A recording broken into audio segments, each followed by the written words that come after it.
Hi, good morning. I'm Scott Forsino. I'm an associate broker with eXp Realty out of New York City in the metro area. I'm very happy to have with me a friend, Vincent DiMella, a senior loan officer, local guy that did great. And he's been a mortgage professional for a lot of years. We want to hear about him and his business and how he helps clients and works with his referral partners. Good morning, Vincent. Good morning, Scott. How are you? Doing great. We still have a little taste of winter here. I'm dying for it to get out of here. A little snow and, in the Northeast, we're battling weather still. It's annoying. Get me out of here. So tell me about you and your company and your experience, please. Sure. And thanks for the invite today, Scott. Morning, everyone. Vincent DiMella. I'm a senior loan officer with American Financial Network. I have over 25 years of home lending experience. Closed over $1 billion in financing throughout my career, something I'm very proud of, and helped over 1,000 families, first-time homebuyer families, achieve the dream of home ownership. So really proud about that. I'm a lifelong Westchester County, New York resident and a taxpayer, property taxpayer, married with 2 daughters, and we live in northern Westchester, and 2 great kids, great students, and great track stars, future track stars, hopefully so. A little bit about American Financial Network I'll touch on. We're licensed in all 50 states, which is one of many reasons why I came over here.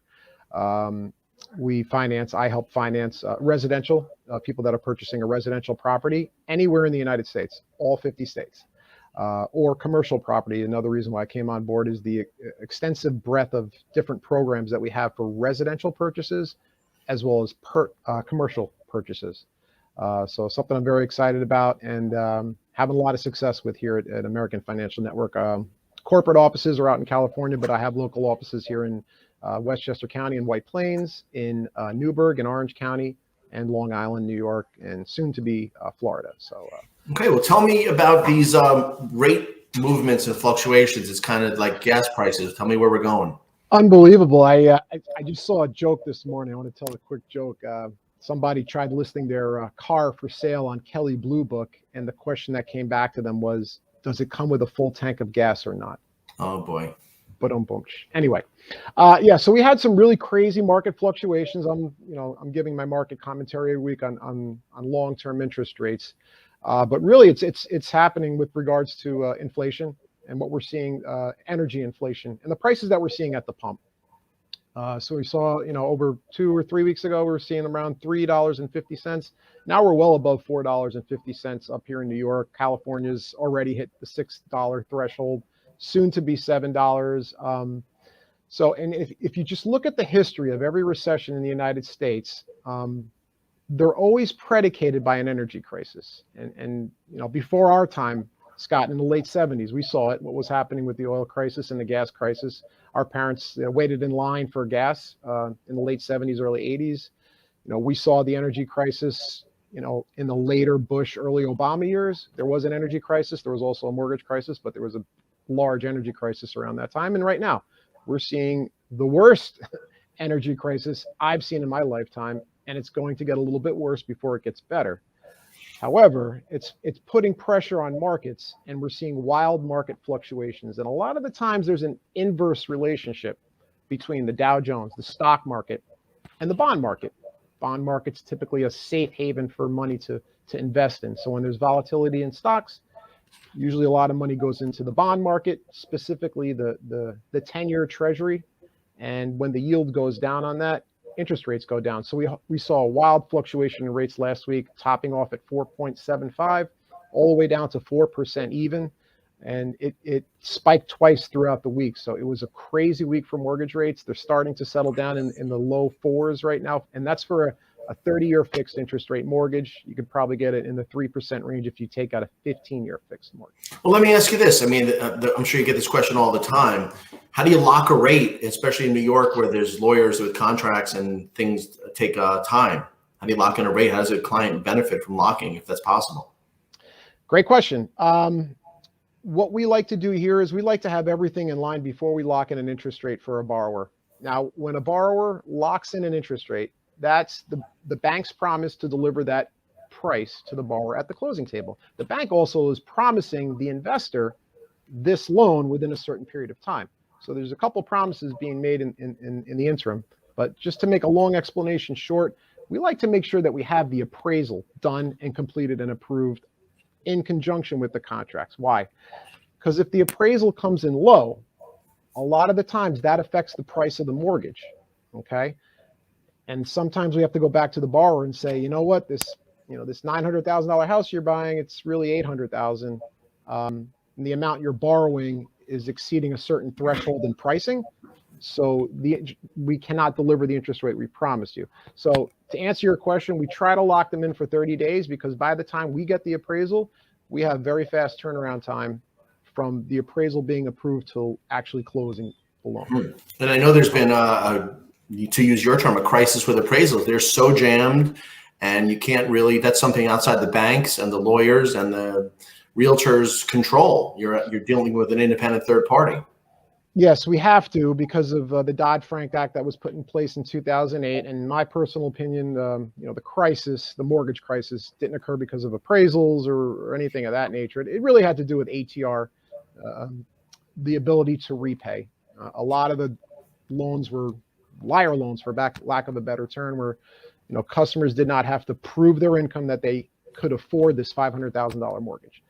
So just to get back to the appraisal situation that we have going on right now, yes, there are a lot of buyers. Yes, there are very few appraisals, few and far between. Yes, COVID put a little bit of pressure on it, but now we have a go-between between the loan officer, the processor, and then we have the appraisal management team. That's a separate entity in and of itself. That takes a couple of days before the actual order gets processed from the loan officer to the actual appraiser. So it does take a little bit more time. Why is the appraisal management team in place? They're trying to alleviate any potential for fraud, for fraudulent appraisal values. But yeah, it is taking a little bit more time. There is a lot of pressure. We did see a lot of appraisals coming in a little bit low last quarter because it took some time for the actual market to catch up with the appraisals, if you know what I mean. We needed some closed sales in order to justify the appraised values. And a lot of the appraisers are good and they do a good job, but I'm starting to see them come in for value the first quarter of this year. We're starting to see a little bit of a leveling of the values. I see. So tell me, I know there's multiple offer situations in your market and above asking. I mean, how do you navigate that? One, with the client who may have some of course, they need a place to live. And two, with the realtor's expectations working with your agent referral partners. How do you manage those? That sounds like a challenge. Great question. It is a challenge. And, every transaction has its own economics. Every loan has its own economics, right? So if you're looking at a $500,000 house and the borrower is putting down $250,000, they're putting a 50% down payment and they need to go up in value. And they come to me and they say, what do you think? I say, listen, it all depends on how badly do you want this house. The realtor believes it's worth $500,000. I think it's worth about $500,000. If you need to get your offer up to $530,000 to get the house, guess what? Yes, you spent a little bit more money. The loan amount will not change. The terms of the loan will not change because of the amount of money you're putting down. You're putting down so much money, the bank feels comfortable delivering the same price to you. And guess what? Next year, that house is worth $570,000 by the way prices are appreciating. So there's a couple ways you can deliver this to a customer. If you have a customer that's buying $600,000 two-family with an FHA mortgage and they're putting down 3.5%, that conversation is going to be a little bit different. Whereas it could actually affect them getting approved for the loan, and it could blow the transaction up entirely where they will not get approved, the transaction will not close. So again, each transaction is different. It has its own economics, and each of them have a different explanation.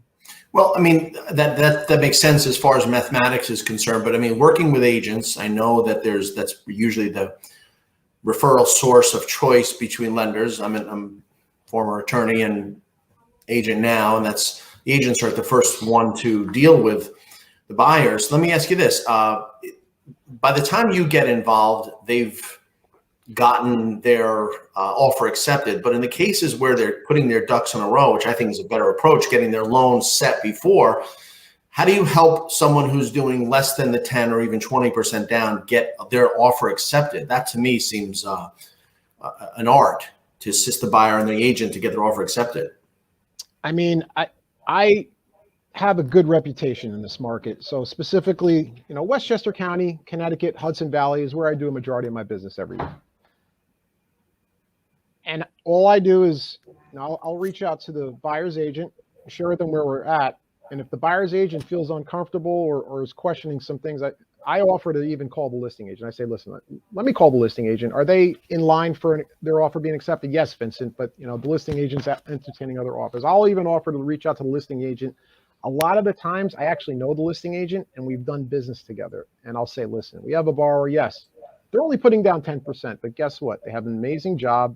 They're going to start to get a bonus the following year where they're going to be able to pay down their mortgage. They have an 800 credit score, family people, I'll sell them on the kit and caboodle two times last year. I got my buyer's offer accepted because I reached out to the agent and because I had a relationship with that agent from either currently or years ago, and they remembered me. So, and one agent actually called me back and said, Vincent, the reason why I took this offer is because you're on the loan. The other loans, I didn't know the person at mortgage company X. I didn't know the company at bank Y. I know you. I know you're going to close it. And we closed successfully. And that to me, it really was what separates a professional from another. The way to distinguish themselves. If you weren't a practicing professional in this area, and you were, a buyer was dealing with Quicken Loans or Rocket Mortgage. I mean, number one, those loans are repelled. But number two, there's no one to speak to. There's no trust behind it.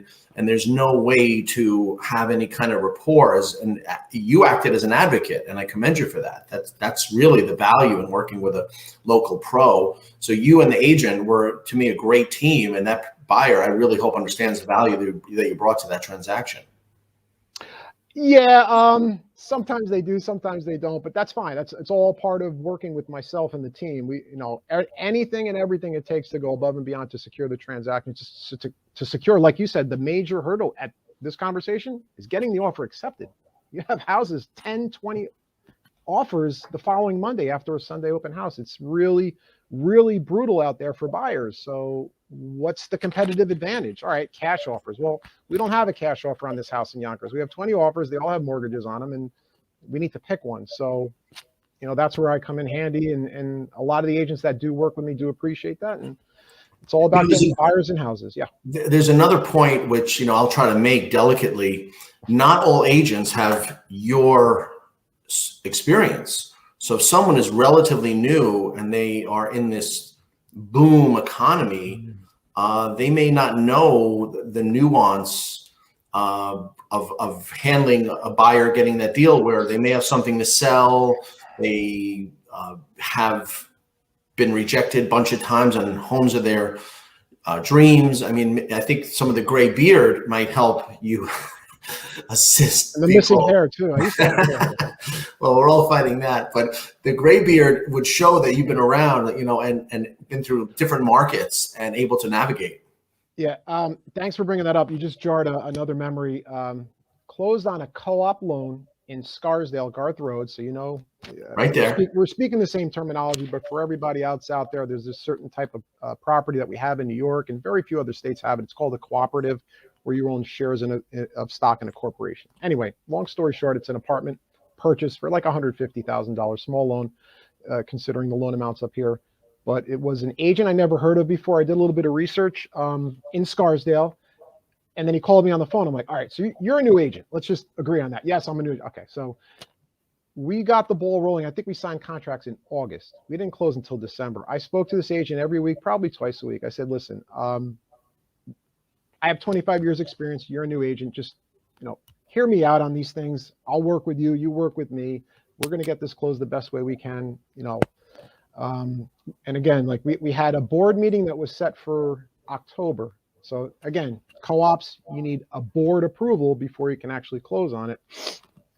Well, the board approval was extended until December without any rhyme or reason. Well, what's that? That's an extra 60 days of a lock-in period that I have to, so again, without getting into too much detail, I had to do a lot of finessing. I had to do a lot of reworking of the loan to make sure that this customer's price was protected, because if it wasn't, the rates going up would have declined them upon board meeting. So there's a lot of moving parts involved, and I still don't think the realtor got it yet, but he's a young guy. He's very inquisitive. I think he will after a few more transactions down the road, but helping new agents is my specialty. I love helping agents. Well, of course, you know, they just, I mean, no disrespect to anyone in the field, they just expect you to get the money, and you expect them to get the offer accepted or to find the right buyer. If they're the listing agent, everyone is really just expected to their job, whether you play first base and they play third base. But you know, I consider myself really proficient in the real estate business networking aspect of this, locally and across the states. You know, where people really bring value. And I had a problem, and think that PlugIntro really solves the problem. I did not have enough people to speak to, and I didn't have enough value. You know, these huge companies in this local area, and there's of course the ones out of the city. I had to come up with more people to speak to, and I had to come up with a reason to use me. Well, because I made PlugIntro, now I promote myself, but I offer others the chance to promote themselves. They're interested in taking these video interviews. They're interested in gaining some local exposure. And the move, I think, and the best approach is to offer people the same. The best way to promote your business is to introduce others. And hopefully, through the power of loose connections, Vincent and I know many, many people together, and the law of reciprocity, if I was to promote enough people to my colleague or a client or a contact of mine, they may think of me and when the time comes for someone to buy a house or get a loan. I think that the referrals are important, and they're great when they work. However, it's kind of going for the home run, and the regular day-to-day introductions are easy and fun. Plus, you're always in a positive consequence. When I have people introduce to Vincent, I know plenty of realtors that he might not know. He knows plenty of home inspectors and local business owners that I don't know. You know, we made PlugIntro to meet who you should know, and there really is nothing like it. And the opportunity is there to positively affect. And you hear this phrase all the time, you know, come from a place of contribution. Okay, what do you have to give? In this place, we have a digital position to give. And lastly, people say market to your sphere. And I get in trouble because I ask people the direct question, what do you offer them? And of course, I don't mean a kickback. I mean, what can you do other than great rates, great service, new knowledge, and nuanced application of that knowledge? So we're here. And, you know, Vincent, I know is a pro. I know the company. I know that Vincent will make a positive impact on those agents and their contacts and their referral partners. We're really pleased that Vincent will be a host. He will co-host this platform with our agents. And there's an opportunity to be the exclusive provider of every one of your services along with Vincent. And, you know, Vincent, you want to say how to get in touch with you, or an email or phone number? Oh, yeah, absolutely. Call or text, you know, weekdays or weekends, 914-494-1459. And my email is DiMella. So it's my first initial, my last name, at afncorp.com. Stands for American Financial Network. Again, licensed in all 50 states. We do about 14 billion in volume every year. We're the fastest growing mortgage company in America today. And that's impressive. I know that your needs will be met, and all your rights and will be protected. And I'm really happy. I'm proud to have someone of Vincent's caliber. And we look forward to this year-long video interview series. And we're going to bring other people aboard. And we're just beginning, and looking forward to a fantastic rest of 2022. Excited to be aboard. Thank you so much for the invite, Scott. Thank you, Vincent. We'll talk more. Take good care. Bye-bye.